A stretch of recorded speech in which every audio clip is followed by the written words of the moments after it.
and welcome back to the Short Round, all being brought to you by Wicked Fast Attire and True Cowboy Nation. I'm Katie Dixon, and joining us once again tonight from the West Coast, PRCA announcer and 2015 WPRA Announcer of the Year, Chad Nicholson. Good to be with you guys again. Hello, and hope everybody had a happy Thanksgiving. Yes, happy Thanksgiving. And joining us on the East Coast, bull rider and someone who's no stranger to being on the road all year long, Jay Morrow, welcome. Hello, Kitty Chad. How are you today? Ready to go. All right, let's kick this off then. We've got three topics we want to talk about tonight. We're going to talk about all those that didn't qualify for the NFR this year, getting out on the road already and already getting dollars to their name towards the 2018 season.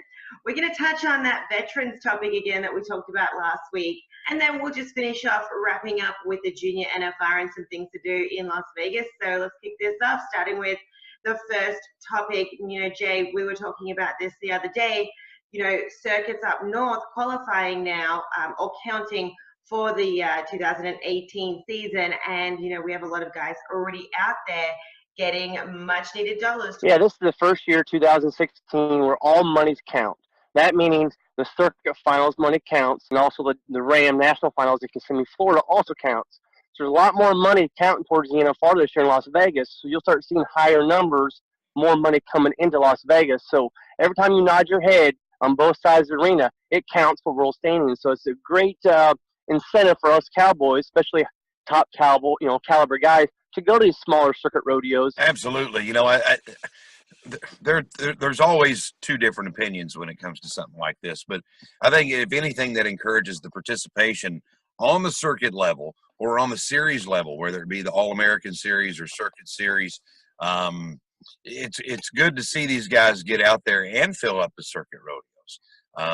The days of them just limiting themselves going to the bigger rodeos now, you know, the smaller rodeos suffered from that. So we've seen an uptick in it, and I think 2018 is going to be even better. Yeah, you hit the All-American. They introduced that in 2008. It was called the Heartland Finals, Heartland Series. And what that is Cowboys had to go to 30 rodeos, smaller rodeos under $5,000 to count towards this finals. And this final was the first year in 2008. It counted for the World Finals that current year. The last 7 years, PRC did away with that. It didn't count. That hurt because guys didn't want to go to them smaller rodeos because it had no incentive. Now, this year, 2016, it counts again. So that finals they just had in October, boy, if you guess the new year, it got a big jump on a lot of people. And we're seeing that with Garrett Smith last year in the bull ride and winning that and had the lead most of the year.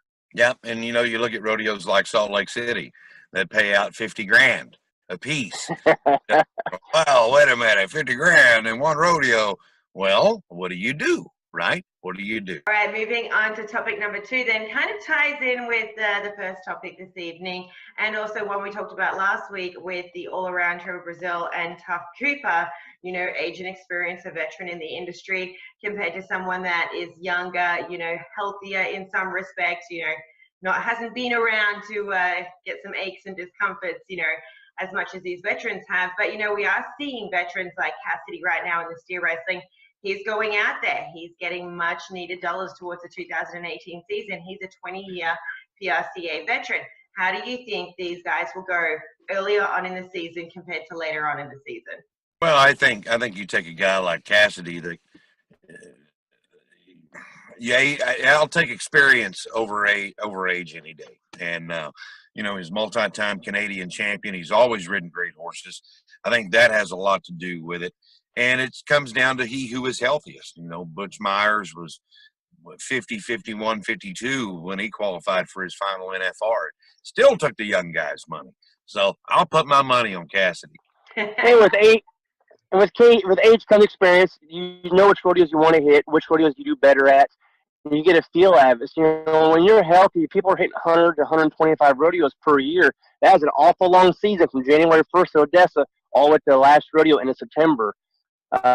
You know, but now the new season starts October 1st, so people are going to jump on it too. So there's a big difference there.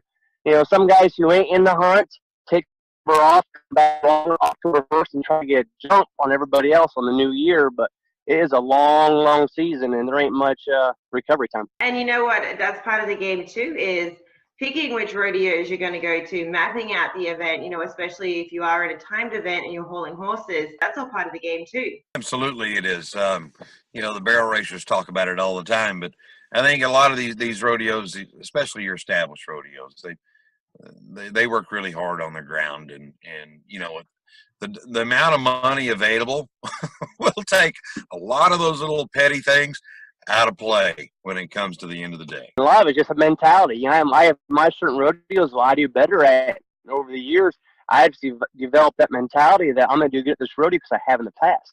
St. Paul, Oregon is a prime example. I love that rodeo. I've always had success. And I could pick one like Fort Worth, where I've never won a dime in 15 years. All right, let's move on to topic number 3 tonight. You know, we go out there for 10 days to Las Vegas every year for the NFR. Well, this year is actually the second year they're having the Junior NFR.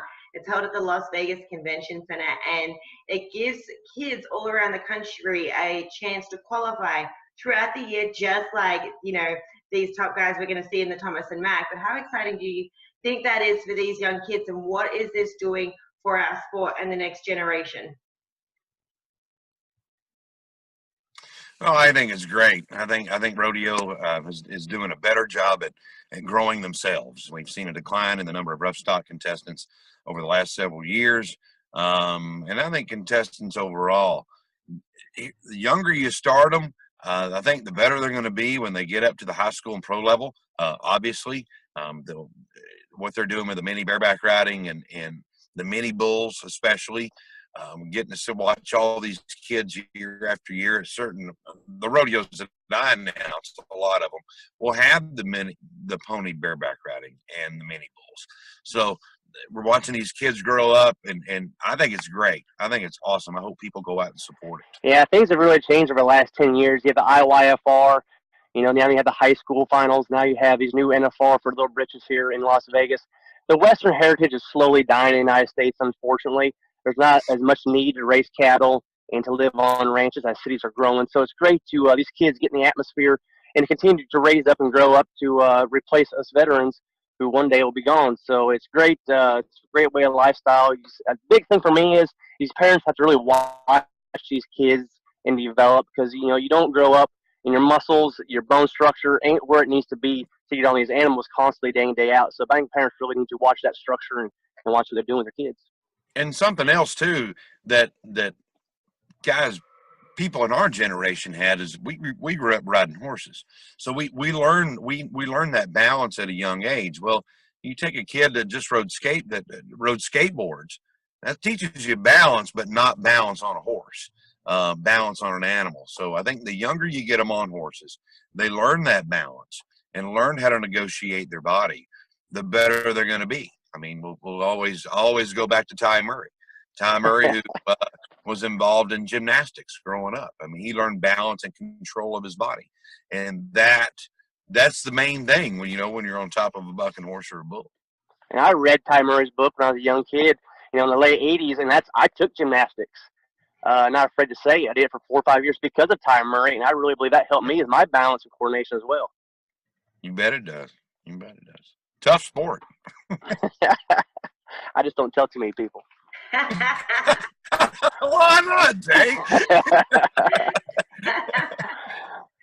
Well, education is very important, so it's great. And we're seeing a lot of the veterans in the industry do videos, do posts on social media, things like that, showing them working out, showing them what they do on a daily basis. So I think as it continues to move forward, that's definitely important. And now I know both you guys are on the road, so we're going to get out of here.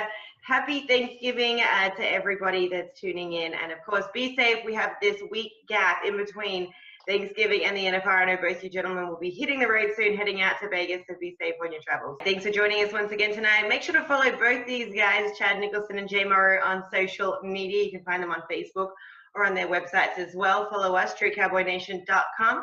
And make sure you join us next week for another episode of The Short Round, all being brought to you by Wicked Plus Tire.